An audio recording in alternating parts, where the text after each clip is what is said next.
esto en realidad es la enésima lucha, quizás sí una pelea colocada muy radicalmente por el gobierno, pero es la enésima lucha contra la educación pública en general y contra la universidad pública en particular, ¿no? Digo esto porque es importante enmarcarlo. Digamos, la Argentina, un país semicolonial, dependiente, con muchos años, décadas ya, de decadencia, producto justamente de, por lo menos en los últimos 40 años, claramente como centro de los pagos de deuda, ha ido generando capas y capas de pobreza, marginalidad, desempleo. Ahora, en ese marco que es el marco general, eh, hay algo que, vamos a decirlo así, es como que, como gato panza arriba quedó defendiéndose, casi como un hilito de posibilidad de perspectiva. A mí no me gusta la palabra ascenso social, pero por lo menos una cierta perspectiva de vida para las nuevas generaciones, ¿no? De proyecto. O sea, pensemos un pibe, una piba que hoy no tiene laburo, su única perspectiva de laburo es colgarse una caja en la espalda y salir a andar en una bicicleta, que obviamente no puede armar un proyecto, no se puede ir a la casa de los viejos. Ese pibe, esa piba, todavía hoy en la Argentina, después de hacer todo eso, se anotó en la universidad pública y fue, aunque sea dando una materia, dos o tres, y es real, es la única esperanza que tiene, porque ¿cuál es la otra? ¿Cuál es la otra que le queda del proyecto de vida? Entonces, esto es muy importante porque esto en cierta forma es lo que se quiere destruir y esto es lo que estamos defendiendo. Uno podría decir en un marco más grande, que es la defensa de la educación pública argentina, que por motivos y cuestiones que excederían ahora una charla, contradictorio, que esto viene del siglo XIX y la ley 1420, ¿no? O sea, la Argentina supo tener y tiene todavía los restos, por así decirlo, de una educación pública de calidad, laica, que llega hasta el último rincón del país, cuando ya no queda nada, que ya no existe nada, lo último que queda del Estado argentino es una escuelita ahí perdida en el fondo. Esto, que ya tiene un siglo y medio largo, y dentro de eso, la universidad pública, que acá un poquito más cerca en el tiempo, hace un poquitito más de 100 años de la reforma del 18, empezó a adquirir una serie de características que ahora quiero repasar, porque son justamente las que se quieren reventar. Bueno, eso casi que podríamos decir es una de las pocas cosas que nos queda, otra cosa que nos queda, podemos mencionarlo, aunque no es el objeto de esta charla, sería la red de hospitales públicos, la salud pública, ¿no? Sería otra cosa que nos queda. Golpeada, baqueteada, desfinanciada, con todo lo que querramos poner, pero son las cosas que nos quedan y que claramente este gobierno se propone liquidar cualitativamente. Y digo la palabra cualitativamente porque vamos a ver, no es que los gobiernos anteriores eran el sumum del financiamiento universitario de la salud, no era así, obviamente, y una parte de las cosas que aprovecha este gobierno es justamente eso, es decir, bueno, pero antes tal cosa o tal otra. ¿Esta es una pelea por el presupuesto? Sí y no, sí y no. Evidentemente hay una dimensión presupuestaria y después en la segunda parte quiero que la desarmemos. Pero primero tenemos que tener en claro algo fundamental. Es una pelea por el conjunto de la educación pública y de la educación superior. Esto es así, total. O sea, remitiéndonos exclusivamente al ámbito universitario, para no meternos en los otros niveles, a los cuales el gobierno también reventó, vía cuando sacó el FONID, ¿no? O cuando desfinancia a las provincias, pero remitiéndonos a lo estrictamente universitario, ¿no? O sea, a ver, tomemos algunas palabritas. Universidad autónoma, universidad cogobernada, universidad crítica y con una apertura que, si yo me remitiera exclusivamente a las definiciones de la reforma del 18, sería con extensión, pero con las peleas de las décadas posteriores, sobre todo desde los 60 en adelante, definimos de unidad obrero estudiantil, de participación en las luchas, universidad gratuita desde hace 80 años, no desde el 18, pero sí desde hace 80 años, universidad de libre acceso, también ganado en la década del 70, perdido durante la dictadura y vuelto a ganar en los 80 en adelante. Contra eso van, claramente. O sea, después podemos escuchar de repente un discurso de Milei que dice, no, nadie discute la universidad gratuita, perdón. Tenemos 10, 20, 30 tipos de la libertad avanza que sí discuten eso. No discutimos la autonomía universitaria y tenés después 20 tipos que lo que te dicen es que el problema es el adoctrinamiento, ¿no? O sea, no discutimos la autonomía, pero se quiere hacer una auditoría por el Poder Ejecutivo. O sea, después podemos charlar qué significa eso en concreto. Entonces, esta es, digamos, la realidad sobre la que nosotros nos estamos parando. En ese marco aparece la discusión presupuestaria. A ver, ¿estaba bien el presupuesto universitario o el presupuesto nacional para educación? Recordemos que el presupuesto nacional para educación, desde la época del menemismo, o sea, desde la Ley Federal de Educación, que ninguno de los gobiernos posteriores modificó, presupuesto nacional educativo es un poquitito que quedaba para primaria y secundaria, que básicamente el FONIT, y algunas cuestiones de infraestructura, y después era toda la educación superior, toda la educación básicamente universitaria. ¿Eso venía desfinanciado? Sí.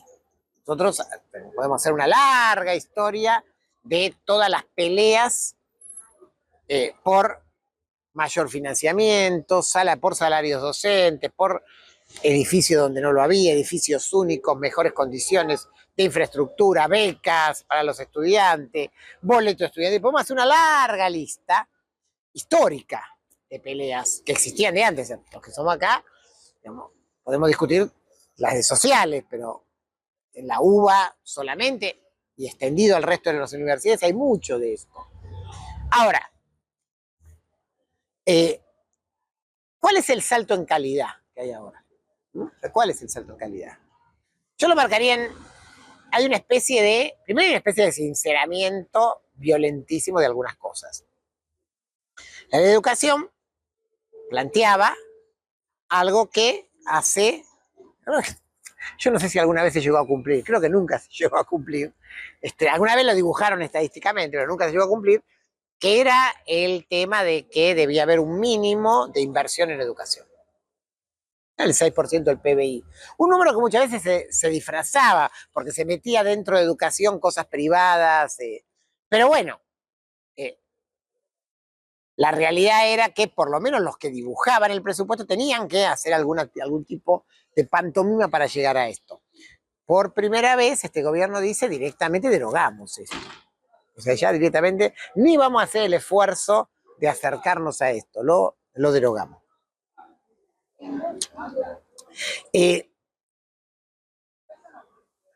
El ajuste de este año fue violentísimo, está siendo violentísimo. Después vamos a hablar un poquito del 2025. Recordemos que este año lo que hay es un presupuesto prorrogado del 2023, ¿no? O sea, no hay un presupuesto en curso del año 2024. Ahora miraba un poquito los números, se los cuento para... las transferencias, o sea, las transferencias a universidades. Plata para universidades, año 2023, no era brillante, ¿no? Era el 0,74% del PBI. Recordemos, vuelvo a repetir, la ley dice que tiene que ser el 6, y evidentemente no es que el 5,30 que falta esté en educación primaria y secundaria. Ya veníamos muy para atrás, 0,74. Este año, 2024, el número está siendo 0,53. O sea, se derrumba violentamente y para el presupuesto 2025 está en 0,51, o sea, está en seguir achicándolo. O sea, esos son los números que están puestos arriba de la mesa. Este año, y esto apareció con mucha claridad en las discusiones del mes de abril, después voy a hablar un poquito de la movilización estudiantil y cómo se fue dando el proceso, pero primero quiero poner la parte más dura de los números, sin abrumar en la cuestión de números. Cuando se dio las primeras discusiones, ahí por el mes de abril, quedó claro que el 90% de las transferencias para universidades se iban en sueldos. Sueldos docentes y sueldos no docentes, ¿no? De personal administrativo. ¿Por qué eso? Bueno, esto era así, una foto del ajuste que venía antes. O sea, es evidente que sí, una institución o unas instituciones, pues son todas las universidades del país, el 90% se ven sueldos, mucha de inversión en infraestructura evidentemente no hay, no había, venía de antes. O sea, esta era la realidad anterior al 2024, que el ajuste de conjunto que se hace en este año 2024, cuando lo plantea el gobierno, por primera vez allá, cuando se empieza a hacer físicamente en los primeros meses, ¿qué es lo que pasa allá en el mes de mayo, después de la gran movilización del 23 de abril? Que el gobierno dice, vamos a actualizar las partidas de la parte de infraestructura, o sea, del 10% que no era salarios. Y ahí votó una especie de guerra de guerrillas de números, ¿no? Se aumentó tanto el presupuesto, entonces se aumentaba solamente la parte que no era salarial. Eso tenía que ver, donde el gobierno medio desesperadamente se daba cuenta que se le venían una serie de quilombos, incluso algunos escándalos, porque dentro de la parte de obras de infraestructura pueden dejar que se caiga este edificio, pero cuando no podés mantener en funcionamiento, no sé, los quirófanos del hospital de clínicas, tenés un problema mucho más grande, ¿no? Mucho más grande. Igual la partida que se dio para esos recursos fue ínfima, fue muy baja y no logró mantener un funcionamiento normal de absolutamente nada. Digamos, para que nos demos una idea, les cuento algo que quizás ustedes no siguen cotidianamente, que es, dentro de esa parte está toda la que es transferencia obra social, las obras sociales de las universidades. O sea, la obra social, pronto SUBA, que es la obra social de la Universidad de Buenos Aires, o sea, vos vas a hacerte cualquiera, está todo cortado, o sea, te dicen, no, no hay plata, está cortado esto, está cortado lo otro, está cortado lo otro, todo es con copago, todo es, o sea, vas a tal lugar donde te podías atender, no, ya este lugar no está más, este otro tampoco, o sea, el recorte en ese terreno es feroz. Ahora, ¿qué pasa con lo otro? Lo otro son los sueldos. Es el 90% de la plata. Y ahí lo que hubo fue algo terrorífico. O sea, sí, la reducción salarial de un trabajador del Estado, en general, en cualquiera de los niveles, pongamos el Estado nacional, aumentos versus inflación, marcan que se perdió 30, 40%, cuando yo bajo a lo que pasó con los sueldos de las universidades, ya es de locos. La caída es del 60, del 70%, niveles totalmente indescriptibles. Digo, niveles tan indescriptibles que estamos viendo por primera vez ya directamente proceso de vaciamiento, digamos. Los que trabajamos en las universidades por muchos años, además de, obviamente, este es nuestro ingreso, nuestro salario, pero somos también un poco bastante patriotas de la universidad. No es fácil que un docente universitario, un investigador de la universidad renuncie y se vaya. No, eso no sucedía. Obviamente, peleamos por el salario, los que no tenían salario peleaban por tenerlo, pero ahora lo que estamos viendo es directamente gente que se va, ¿no? Yo tenía el número de CONEA, ¿no? Lo tenía anotado por acá.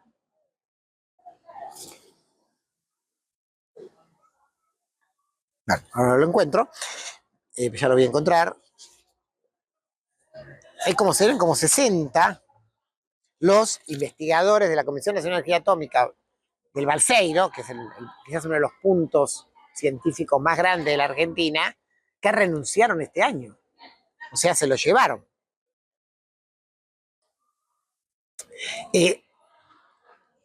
Desde que existen las universidades privadas en la Argentina, que es fines de la década del 50, siempre hay una característica que se verificaba muy claramente en cualquier listado de calidad. Cualquier listado mundial, hay 7, 8 clásicos de tabla de posiciones de universidades en el mundo. Lejos, pero lejos, la primera universidad que aparecía en la Argentina era la UBA, después aparecía La Plata, aparecía Córdoba. Las universidades privadas aparecían mucho, mucho más abajo, mucho, pero mucho, mucho, mucho más abajo. Casi en niveles inexistentes. Por ejemplo, la UBA solía aparecer en el listado de las primeras 100 y la primera universidad privada aparecía en el listado de las primeras 500, ¿no? Para que nos diéramos cuenta de esto. Cuando uno se pregunta por qué, uno encontraba algo. Las universidades privadas, increíblemente, a pesar de que cobran aranceles, ahora vamos a hablar un poquito de eso, todo, obviamente es pago, es arancelado, le pagaban a los docentes peor que la universidad pública. Entonces, digamos, ¿para qué ir a dar clase a una universidad? ¿Cuál es el sentido de los mejores docentes? Claramente están en la universidad pública. ¿Qué empezó a pasar este año? Que las 2 o 3 universidades top de la Argentina, básicamente Di Tella y San Andrés, por primera vez empezaron a robarle docentes a la pública. Por primera vez ofreciendo pagarles más. Nunca había pasado. Es la primera vez que pasa. O sea, en este proceso de lucha y de ataque contra la universidad pública. Ahora, uno podría decir, bueno, está bien. Esto quiere decir que va a haber una disputa entonces por calidad educativa a mediano plazo. No sé, lo dudo. Pero pongámosle. Ahora, no sé si tenemos claro de qué estamos hablando. O sea, esas universidades que le están sacando de a poquito docentes a la pública, o sea, hoy la cuota de San Andrés y la cuota de Ditilo es 1 millón de pesos por mes. Esa es la cuota. O sea, si vos no tenés 12 millones de pesos para invertir en un año, no podés acceder a esa universidad. O sea, evidentemente estamos hablando de algo que es absolutamente impensable en los marcos de la masividad de la universidad pública. De una universidad pública que, a ver, nosotros somos los primeros en conocer los límites de acceso de la universidad. Sabemos que el libre acceso, el hecho de que te anotás, no garantiza a una parte muy importante de la clase trabajadora el poder acceder. El primero y principal, porque hay deserción en el secundario, también porque al no haber becas, al no haber boleto estudiantil, hay mucha gente que no llega. sea, eso es un hecho de la realidad. Ahora, cuidado, golpeada y todo, desfinanciada y todo, la universidad pública sigue teniendo más de un 60, entre un 60 y un 70%, ese es el número, de estudiantes que son primera generación de universitarios. O sea, gente de familias, de clase trabajadora, de sectores populares, que llega a la universidad con este esquema que charlábamos antes, ¿no? Bueno, voy y me anoto, y después vemos, ¿no? O sea, esto es muy importante, porque acá está el punto del ataque central. O sea, tenemos salarios docentes y no docentes, con pérdidas de arriba del 50%, incluso en estos últimos días apareció esto de, bueno, el gobierno le hizo una oferta salarial a los docentes, digamos, es subir el piso de la garantía salarial, que traducido es, bueno, las categorías más bajas no pueden ganar menos de tanto. Entonces uno diría, bueno, ¿y cuánto da ese número? ¿Lo subieron a cuánto? O sea, ¿cuánto es el mínimo que cobra un docente universitario? No llega a 260.000 pesos, con el aumento de la garantía salarial. Para hacérselo más claro, bruto.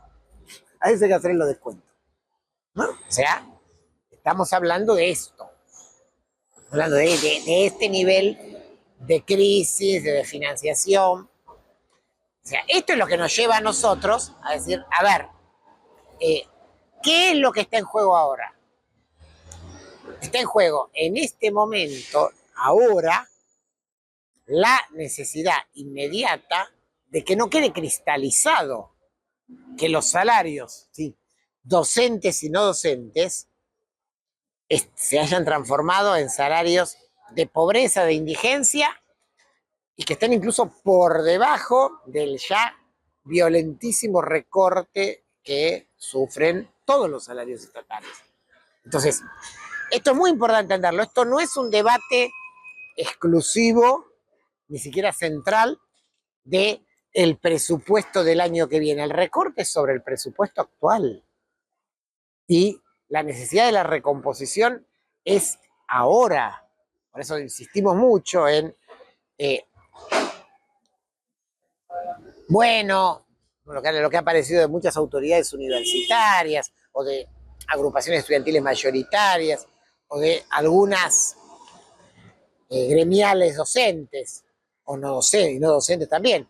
Bueno, está bien, ahora vamos por el cabildeo o la pelea para que aumente un poquito el presupuesto del 2025. Que después le voy a poner los números del presupuesto del 2025 y qué significaría ese aumento. Entonces decimos, miren, hay un problema con el presupuesto 2024, con el presupuesto en curso.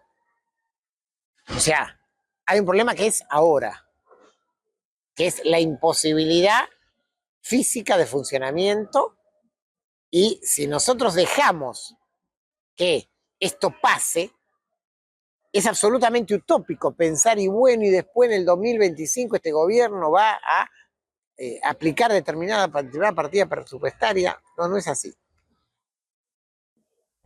Por eso la insistencia que señalan bien las compañeras en la señora Rosario ahí en la introducción. O sea, no es un capricho, acá hay una discusión. O sea, la consigna de este movimiento que se ha generado, no, o de la pelea, no puede ser, discutamos el presupuesto del año que viene. No puede ser. Entre otras cosas porque el presupuesto del año que viene tiene un montón de problemas. Pero además porque estamos discutiendo el absoluto vaciamiento ahora.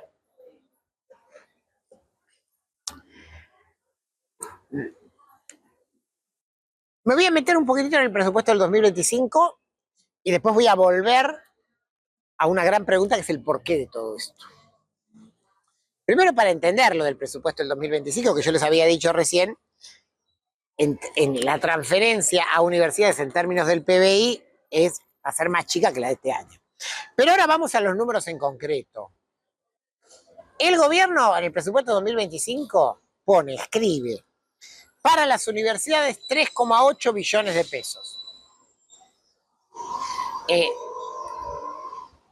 Los rectores de las universidades, que digámoslo acá entre nosotros, no se caracterizan por ser muy confrontativos con nadie ni por plantear cosas.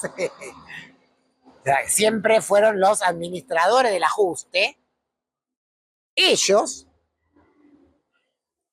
aún bancando el ajuste, dicen, miren, esto no puede andar sin menos de 7,2 billones. O sea, 3,8 contra 7,2.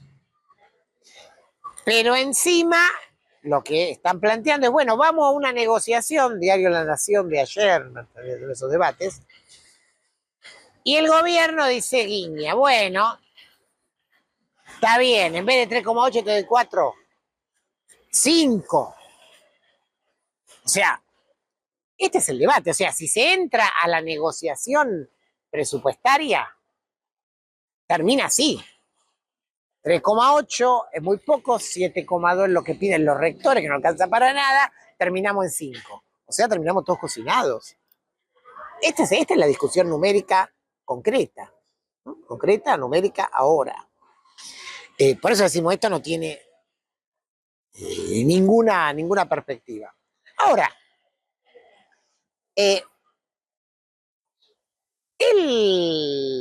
presupuesto 2025, mucho más allá de este número de terror, me concentré en este único número lo podemos ver en términos de PBI, esto del 0,51% del PBI, o en términos numéricos, ¿no? 3,8. Es mucho más grave. Porque ¿qué es lo que plantea la ley de presupuesto? Esta misma ley que dice que no va que se deroga la cláusula del 6% del PBI. Pero al principio, ¿cuál es el formato? Porque en el formato entendemos todo. ¿Qué es lo que dicen? Dicen, bueno, es muy simple. Igual que hicimos este año, el objetivo es tener un superávit fiscal financiero capaz de qué? Capaz de poder cumplir con todos los vencimientos de deuda externa del año 2025. Ese es el objetivo. Por lo tanto, sí, ustedes saben que, entiendo que todos lo saben, un presupuesto es una perspectiva para adelante, por lo tanto se compone de gastos que voy a realizar y de ingresos por impuestos que voy a tener. Sí, la recaudación impositiva es menor a lo proyectado, bajará también el gasto para que quede ese superávit. O sea, ni siquiera está garantizado estos 3,8. Los 3,8 billones de pesos es el presupuesto. Bueno, ni siquiera. Esto no es la primera vez que pasa, hay que decirlo. Exactamente esto, igual, este método, sucedió en el año 2001, el último año de la convertibilidad, donde los vencimientos de deuda habían aumentado muchísimo y ya eran el 10% total del presupuesto, cuando subió al Ministerio de Economía, marzo del 2001, primero López Murphy y después Cavallo, planteando, bueno, ellos lo llamaban en aquel momento déficit cero, que consistía en, se va a recaudar lo que se va a recaudar cada mes, se va a tomar ese recaudado, se lo va a confrontar contra los vencimientos de deuda que haya, se pagan esos vencimientos y después, con lo que queda, se recorta para que aguante. Esto dio lugar, algunos quizás los que estábamos acá lo vimos en vivo, la mayoría entiendo que lo habrá estudiado, o se habrá escuchado, un famoso recorte a las jubilaciones y a todo el sector público del 13%. 13%. Por supuesto, duró lo que duró el 2001, todo voló por el aire a los pocos meses, pero el plan ese es, en términos presupuestarios, es estrictamente lo mismo que lo que se está planteando ahora para el 2025. Por lo tanto, volcar la discusión sobre el 2025 no tiene sentido, no por una cuestión de capricho. Uno podría decir, bueno, che, está bien, vamos a discutir el 2025. Primero, ¿qué vamos a discutir? ¿Qué vamos a discutir? ¿Que me tenés que dar 7,2 billones que no alcanzan para nada y ya de movida sabés que la negociación termina en 5? Bueno, está bien. Y llegaste a los 5 billones. ¿Eso quiere decir que vas a cobrar los 5 billones? No, vamos a ver. Vamos a ver. Porque en realidad la ley de presupuesto dice que primero se van a pagar los vencimientos de deuda y después vamos a ver. Que esto es exactamente lo mismo. Y acá vuelvo ahora. Es lo que está pasando en el 2024. O sea, el gobierno se jacta de tener superávit financiero. ¿Qué quiere decir eso? Quiere decir que ha logrado no solamente que los ingresos sean más que los gastos, sino además que le alcance para pagar los vencimientos de deuda. Como ahora el dólar está más o menos, el dólar oficial está más o menos a 1.000, es fácil hacer cualquier cuenta. Antes había que hacer divisiones medio extrañas, que se perdían con los números. No, pero es fácil. O sea, le sacamos 3 ceros a cualquier cosa y de pesos pasamos a dólares. Sencillo. 3,8 billones de pesos, lo que se está planteando para universidades, es el equivalente a 3.800 millones de dólares. Es fácil, le saqué 3 ceros. Es lo único que hice. ¿Cuánto tiene que pagar la Argentina el año que viene de vencimiento de la deuda? ¿Sabe alguien cuánto es? ¿Cuánto es? ¿Saben? Vencimientos de deuda, 24.000. 4.000 millones de dólares, 24.000 versus 3.800. O sea, estamos diciendo que los vencimientos, la plata para pagar vencimiento de deuda del año que viene son 8, 9 veces más que todo el presupuesto universitario. En realidad, si tomamos todo el presupuesto nacional consolidado de educación, en los nacionales más los provinciales, y le sumamos todo el presupuesto de salud, recién ahí empezamos a acercarnos a un número cercano a todo lo que hay que pagar en el 2025. ¿Cuánto se lleva pagado este año? 7.000 millones de dólares. O sea, estos son los números de la realidad. Por eso decimos, a ver, nota al pie de página.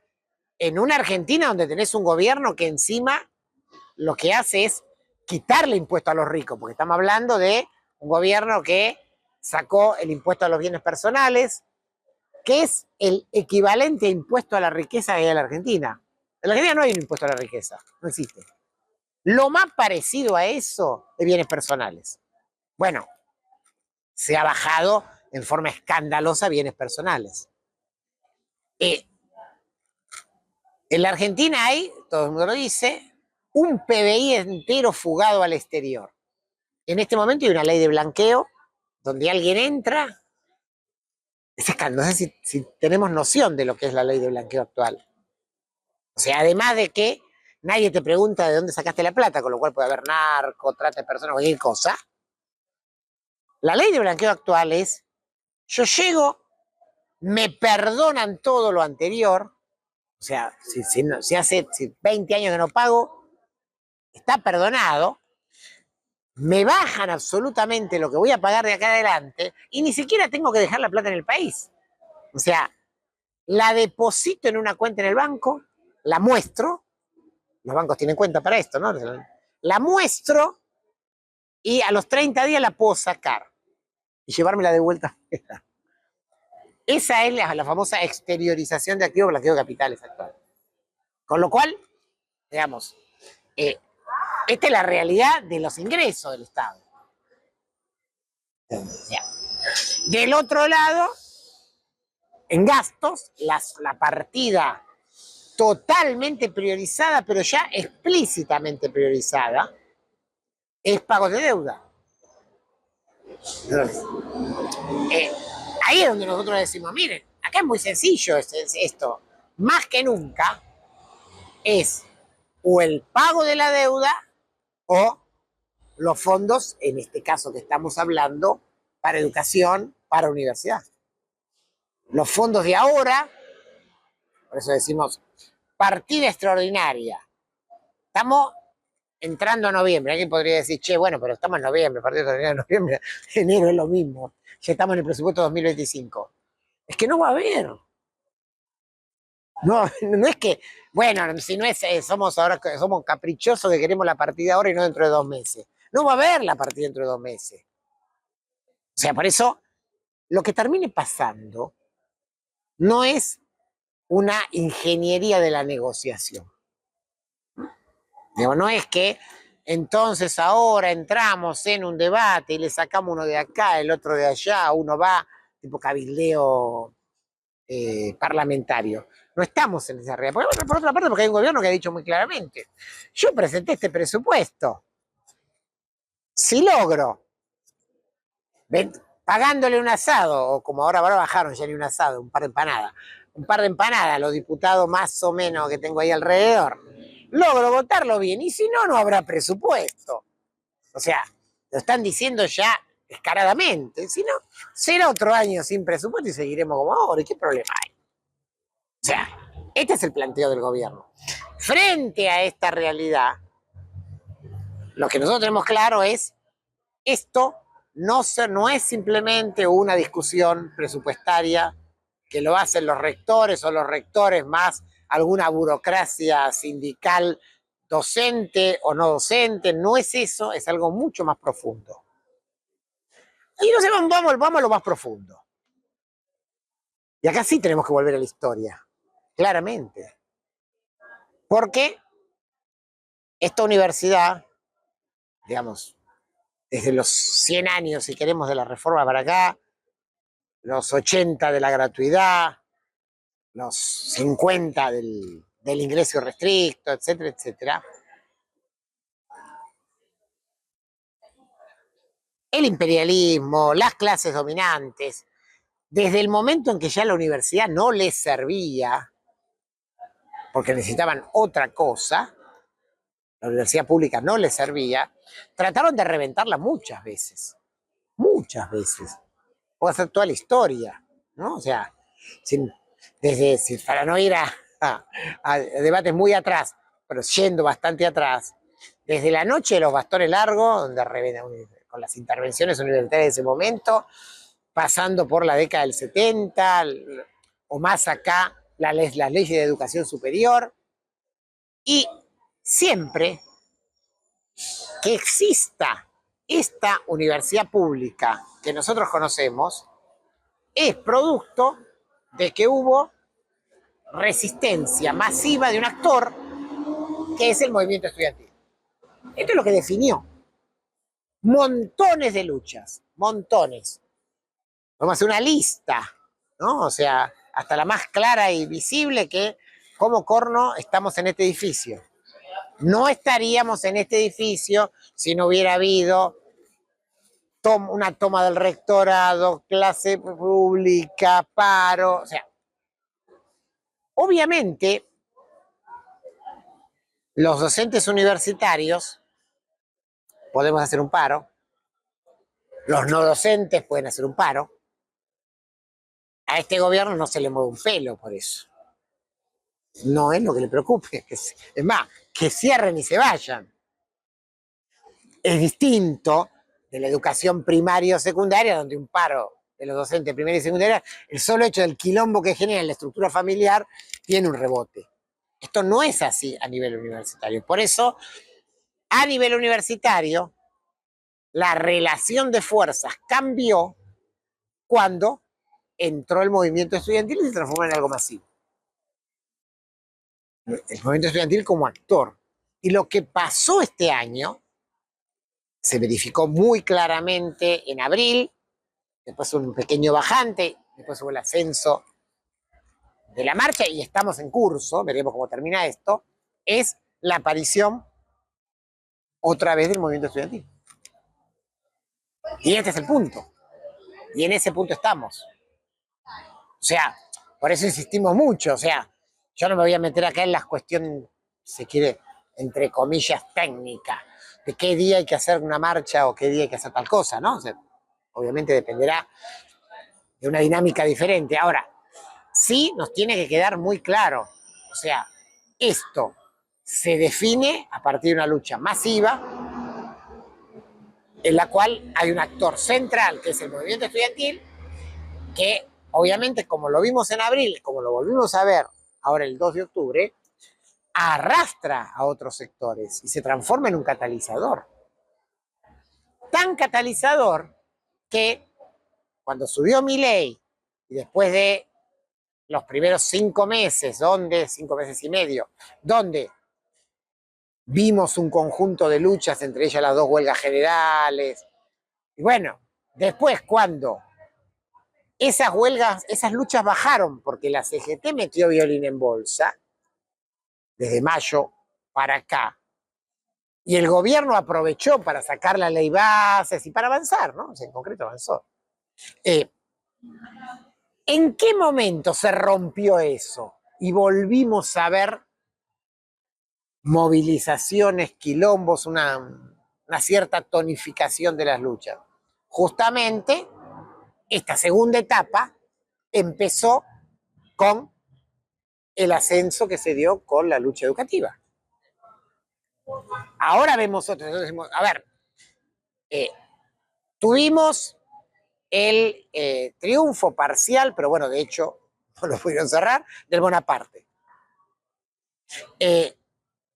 Vamos dentro de un par de días a un paro con eje en el paro de transporte, pues, hay otros que se suman, después vemos hasta dónde da, pero evidentemente un paro importante.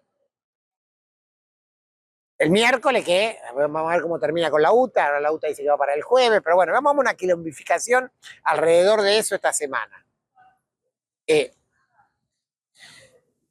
AFIP y aduana también huelga esta semana. Todo eso es como una especie de reactivación, ¿no? De la lucha. Apareció de vuelta a partir de apareció la lucha estudiantil. Nosotros no somos locos y van a ver. No estamos diciendo, y ahora entonces el movimiento estudiantil es la vanguardia que va a liberar a la Argentina de Milei. No estamos diciendo eso. Pero sí estamos diciendo que fue el catalizador, por lo menos, de estas luchas que están apareciendo acá. A las cuales, obviamente y fundamentalmente, tienen que ser acompañadas y desarrolladas por otros sectores, y obviamente por eso le seguimos diciendo a la CGT, a la CTA, que tienen que hacer el paro general, ¿no? No es que, digamos, no somos estudiantilistas que los estudiantes van a resolver todo. Pero, ojo, es un actor muy importante en que sea lo que pase ahora, en esta coyuntura, que pase con el movimiento estudiantil. Con el movimiento estudiantil y, en general, que pase con todo este movimiento que agrupa también a docentes y no docentes. Entonces, cerrando un poco lo general para que después podamos debatir un poquitito más, ¿no? Acá está, para nosotros está muy clara la discusión. Es, ¿dónde está la plata para los salarios docentes, las becas estudiantiles, el boleto estudiantil, las obras de infraestructura que se necesitan, el FONID, que se le sacó a la educación primaria y secundaria, la plata de ciencia y técnica, que está totalmente desfinanciada? Todo eso alcanza y sobra con lo que se ha pagado este año o lo que se va a pagar el año que viene de vencimiento. Ni siquiera estamos diciendo toda la deuda que debe la Argentina, que es un número, lo que vence. Y acá esto es muy importante, entender el tema de la deuda. Miren, nosotros estamos absolutamente convencidos de algo. La Argentina no tiene salida si sigue pagando la deuda externa. Ahora, eso nosotros lo tenemos claro desde hace 40 años. A veces logramos convencer a la gente, a veces no. Ahora, hay algunos momentos, y ahora estamos en ese momento, donde ya la discusión no es la Argentina no va a poder pagar la deuda. Es la Argentina no puede pagar el vencimiento que viene. O sea, no es te voy a bajar los salarios o te voy a ajustar, ¿no? Sino es te voy a sacar la plata del mes que viene. Te voy a achicar en enero. Si no te achico, no puedo pagar la cuota de enero. Te estoy achicando ahora, en concreto y en forma tajada. O sea, esto es lo que nosotros tenemos que tener en claro. Y este gobierno, que tiene esta política así ultraderechista de guerra contra todo el pueblo trabajador, además lo dice explícitamente, te lo dice. Si alguien lo quiere escuchar, escrito, lo dicen todo el tiempo. De ahí que estamos en una pelea evidentemente muy radicalizada, digo, radicalizada de nuestro lado, pero primero también radicalizada de lo del gobierno. ¿No? O sea, si alguien se cree que esto se va a resolver, bueno, esperemos que la gente se siga enojando y entonces cuando sean las elecciones el año que viene se verá. Bueno, cuando sean las elecciones el año que viene y se vea no va a quedar nada. A ver. Y como bien señala también la historia, cuando no queda nada para ver, después aparecen las desmoralizaciones y ni siquiera se termina viendo a lo mejor electoralmente. Cuidado con eso. Entonces, lo que va a definir la deslegitimación de un gobierno ultraderechista es cómo se vea el músculo de la gente oponiéndose. Y dentro de eso hay un rol muy, muy importante, que es el nuestro, que es el de la defensa de la universidad pública, con todo lo que dijimos antes. Sobre esto se abren después capítulos y subcapítulos, donde se ve, ¿no?, las cosas que el gobierno trata de hacer, ya en particular, por ejemplo, esto de las auditorías, lo digo rápido para que lo incorporemos también en el debate. A ver, nosotros no metemos la mano en el fuego de que las burocracias que dirigen las universidades no hayan hecho algún chanchullo, seguro que hay. Si uno abre las puertas, levanta las cajas de los rectorados, si se buscan excusas, se van a encontrar, ¿eh? No lo tenemos que tener claro. Nosotros no es que decimos, no, defendemos el rectorado de la UBA. No. Yo no me hago cargo de eso. Creo que ninguno de nosotros. Ahora, sí tenemos claro algo. Primero, el 90% del presupuesto son salarios. ¿Qué estamos discutiendo? ¿Son los salarios docentes y no docentes? ¿Qué vas a ubicar? Segundo, hagamos, sí, por supuesto, todos los controles cruzados, abramos los libros, que lo haga el movimiento estudiantil, las gremiales docentes, no por supuesto. Muchas veces le hemos discutido al rectorado donde usa una partida, donde usa otra, al rectorado de la UBA o a otros rectorados. Ahora, los tipos que están haciendo es otra cosa, ¿eh? Es otra cosa. Es la Sindicatura General de la Nación. Sindicatura General de la Nación son procuradores, son auditores nombrados por el Poder Ejecutivo. Que lo que hay detrás de eso es la espada de Damocles de la intervención. Entonces, eso es violentamente contra la autonomía. O sea, eso lo tenemos que tener en claro, ¿no? O sea, nuestro planteo de frente a cualquier avance del gobierno que se les cae la sota, porque cuando vos rascás un poquito lo que te están diciendo es, bueno, y entonces tenemos que ver las facultades donde se adoctrina, es eso lo que está en discusión. Las carreras que sirven y las que no, ¿no? O sea, esos son los debates que aparecen por detrás. Entonces, también en este punto, eso lo tenemos que tener en claro. Nosotros defendemos la autonomía, el pensamiento crítico, con absoluta independencia o sea, no es que nos encolumnamos detrás de lo que diga un rector o un decano. Sí, a los rectores y a los decanos le decimos, bueno, hacemos una marcha, salimos a pelear, sí, por supuesto. Cuando se hizo la marcha del 23 de abril o la marcha del 2 de octubre, nosotros fuimos a las reuniones de organización donde estaban los... y si hicieran otra también iríamos de vuelta, no hay ningún problema en eso, no es que no somos sectarios, no es que, no, bueno, nosotros no mezclamos con nadie, no, vamos a pelear con todos los que quieran pelear. Ahora, tenemos que tener en claro que en este momento uno de los riesgos que tiene este movimiento es que se lo diluya detrás de supuestas negociaciones que al final lo terminan cocinando y terminan desmoralizando. Entonces, insistir mucho en la importancia de que el movimiento estudiantil, que es el actor más importante de esto, siga organizado, siga presionado. ¿Presionando qué quiere decir? Presionando quiere decir poniéndole fecha a las cosas. Presionando para ir. O sea, si el movimiento estudiantil logra imponer, no sé, una fecha de marcha federal, y bueno, después todo el mundo se va a acomodar ahí atrás. Ya sabemos. O sea, no existe la posibilidad de que haya una marcha armada por fuera que no sea esa. Pero bueno, sabemos que hoy en día no es algo sencillo porque están jugando estos otros actores, que esas son las discusiones que a veces vemos en asambleas, con otras organizaciones que juegan con los decanos, con los rectores, que bueno, ustedes quizás puedan conocer o contar anécdotas mejor que yo. Pero bueno, cierro con esto.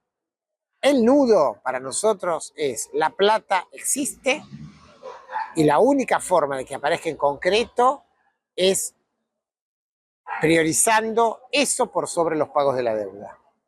Eso es así, eso es tajante y se puede ver mes a mes con cada uno de los vencimientos que tenemos.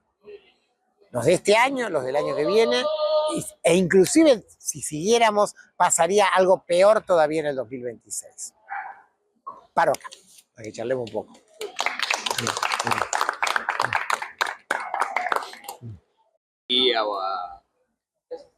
Sí, sí. Ese tema, sería correcto decir, bueno, pero que no aumente tanto por ahí, que aumente de educación, o porcentualmente también es irrelevante y no vale la pena. Y por otra parte también circula mucho, digo, vos dijiste lo de los bienes personales, ¿no? Que sacaron ese impuesto, pero también circula mucho que en Tierra del Fuego tienen muchos beneficios los importadores, ¿no? Entonces, bueno, si se sacara esos beneficios, ¿es relevante para el presupuesto? ¿Podría ser relevante para el presupuesto en educación? Esas son algunas preguntas. Bien. Yo quería preguntar, tiene que ver con lo que históricamente decimos, y es que frente a todas las cuestiones o las políticas que hablamos, ambiental, de género, educación, decimos para esto falta plata porque va para la deuda externa. Y quiero ver si realmente lo que se falta en deuda externa equivale a todo eso, lo que falta en educación, en salud, en género, ambiental. Entonces basta con no pagar la deuda para que haya políticas para todo lo que falta, o hay que buscar otras maneras de financiar eso. Queremos que se financie.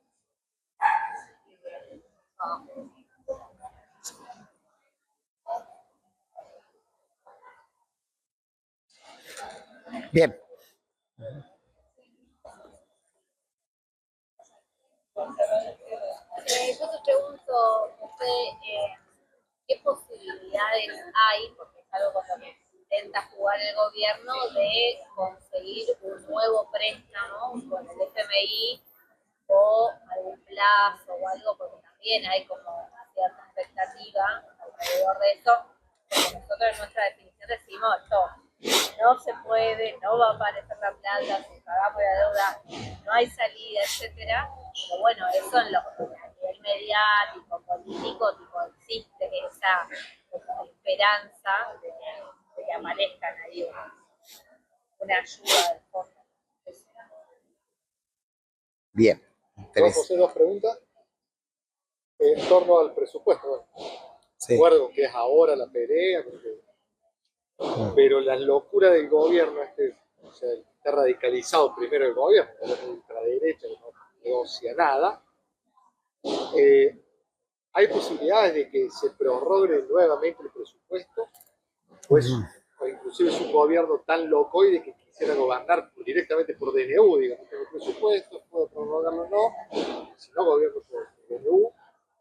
Y en otra pregunta, dejar de pagar la deuda parece una cosa ante muchas compañeras y compañeros muy difícil, o inclusive a veces utópica. Dicen, bueno, es una deuda que pedimos y por lo tanto la tenemos que pagar. ¿Y qué pasaría si dejamos de pagar la deuda? Y si alguna vez se dejó de pagar la deuda en algún otro país, ¿qué pasó con eso? Bien. Tenemos una bandita ya de preguntas, ¿no? Primero, si uno mira los gastos del presupuesto 2024, los gastos efectivos del 2024, ¿no? O los presupuestados 2025, el número de pagos de deuda es astronómico, diríamos, por arriba de cualquier otro. Digo, como decíamos, suma de salud y educación juntos. Obviamente, si uno sigue mirando las partidas, todas van para abajo, uno le llama la atención a alguna partida que va para arriba. Y sí, efectivamente, una partida que va para arriba tiene que ver básicamente con seguridad. No es defensa, es seguridad. Que va a ser claro, ¿no?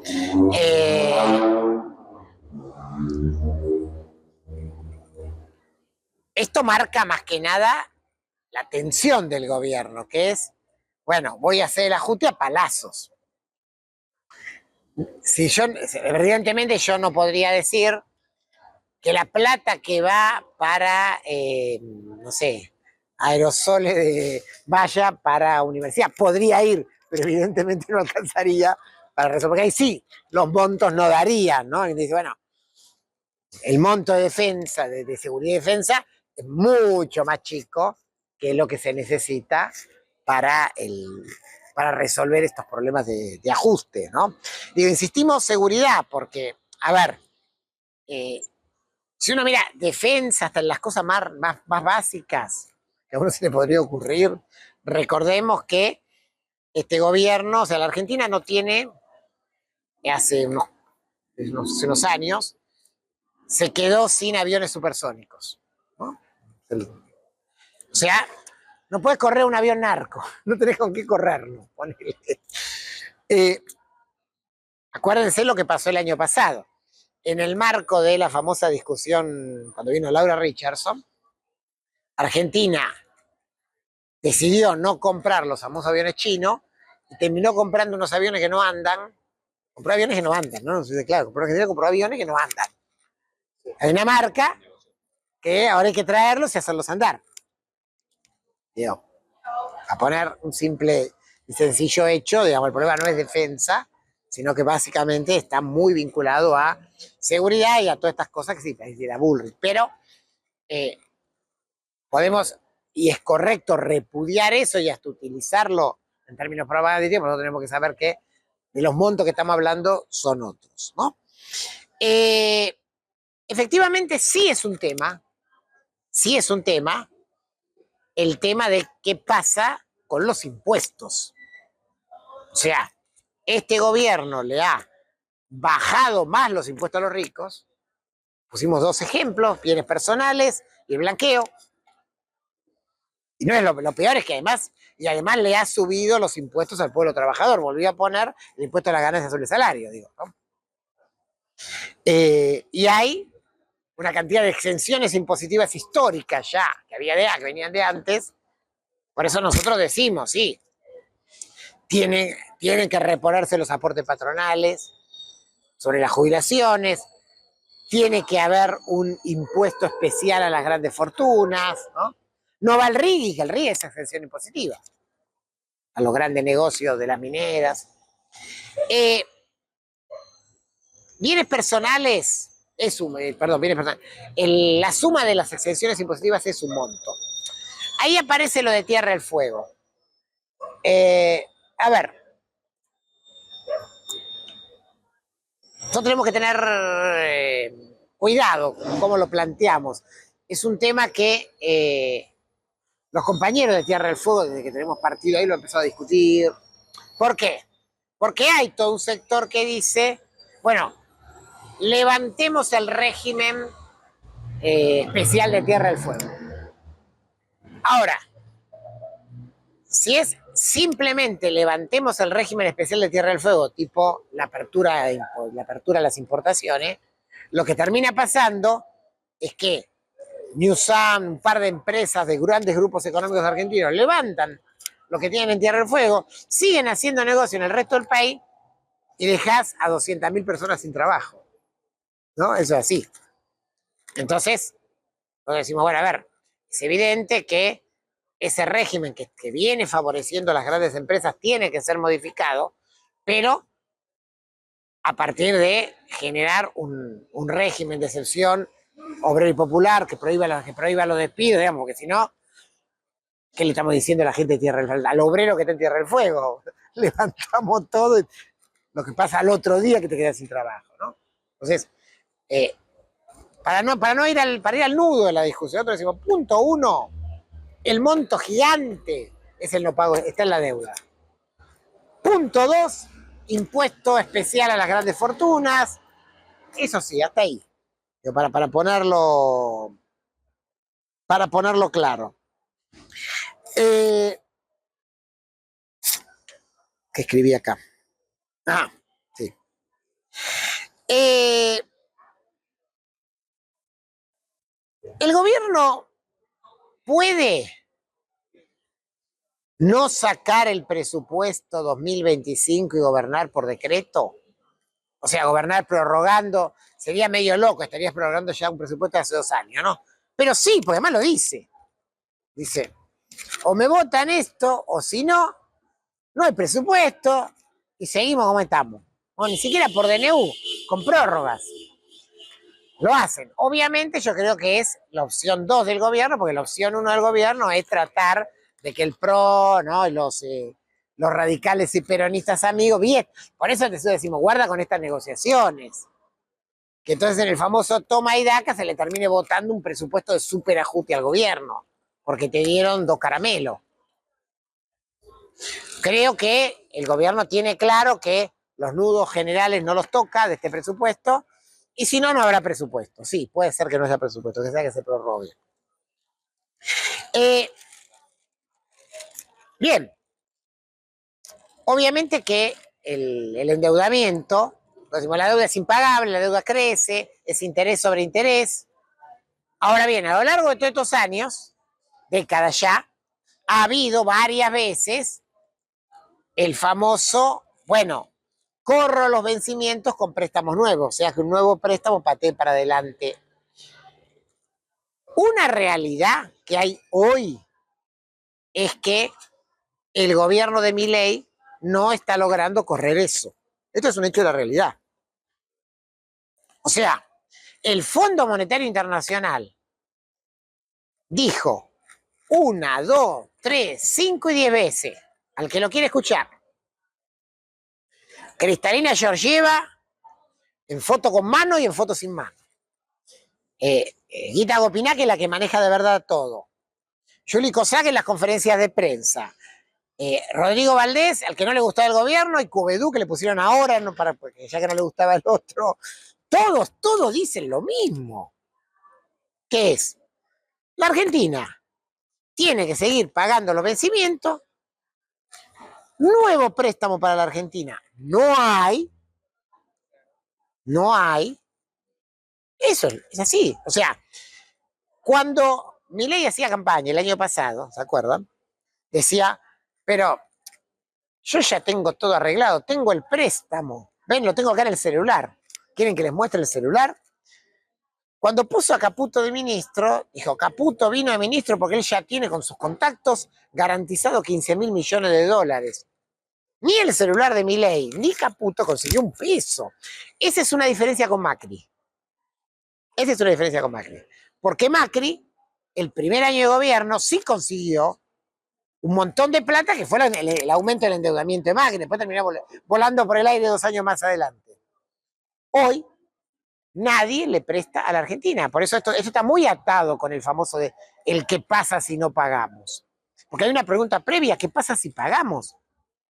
Porque varios gobiernos, la deuda es impagable desde el 82, pero muchas veces pasó que, bueno, ¿y cómo va a hacer para pagarle? Y conseguí un canje, conseguí esto, la corrí para adelante. Ahora no hay nada. Incluso, fíjense, el planteo de Milei. No hay nada. Ellos saben que no hay nada. ¿Qué dicen ellos? Bueno, esperemos que gane Trump. Noviembre. Que Trump asuma. Enero. Que los nuevos funcionarios del nuevo gobierno trumpista de los Estados Unidos obtengan los acuerdos del Senado de los Estados Unidos. Marzo. Para que en marzo el directorio del fondo, con un nuevo funcionario norteamericano, presione al FBI para que el FBI entonces le dé algo de plata fresca a la Argentina. Hay una cantidad de supuestos en el medio muy grandes, entre ellos que la principal preocupación de Trump sea la Argentina, cosa que evidentemente no lo es, y muchos incluso dicen y que Trump tenga confianza en darle eso a Milei. O sea, pero esto ya es futurología. Ahora, la realidad es que hoy eso no existe. La realidad es que hoy lo que hay es nada. Es pagar en enero, usar el oro de garantía, conseguirte a alguien que te dé un préstamo de mediano plazo, es eso, no hay otra cosa. Por lo tanto, salida por ahí no hay. No, y después la del no, digo, a ver, la del no pago. Digo, no voy a hacer historias que se... Primero, mundo.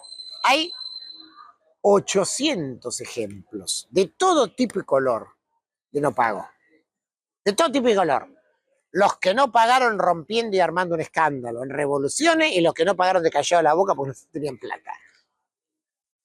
Y el caso más claro que nosotros tenemos es el de Argentina en el 2001. El kirchnerismo todavía sigue viviendo de eso. O sea, ¿por qué la economía argentina mejoró un poquito 2003, 2004, 2005? Universidad.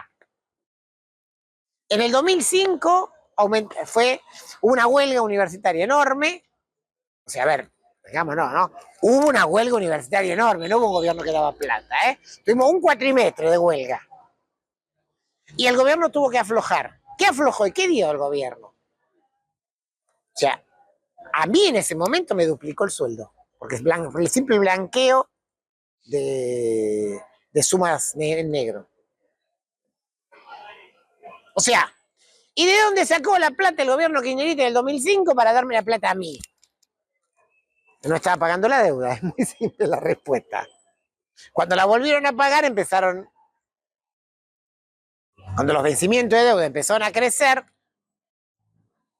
de a poquito, primero 2008, 2009, después fuerte, 2011, 2012, 2013, volvimos a la historia de siempre y se hundió todo.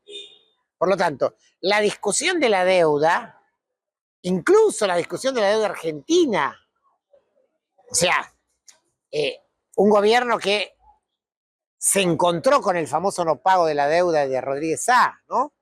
Y que después, por otra parte, no hizo ninguna de todas las otras cosas que tenía que hacer. Con eso solo tuvo superávit fiscal durante no sé cuántos años. Y aparecía la plata cuando había luchas.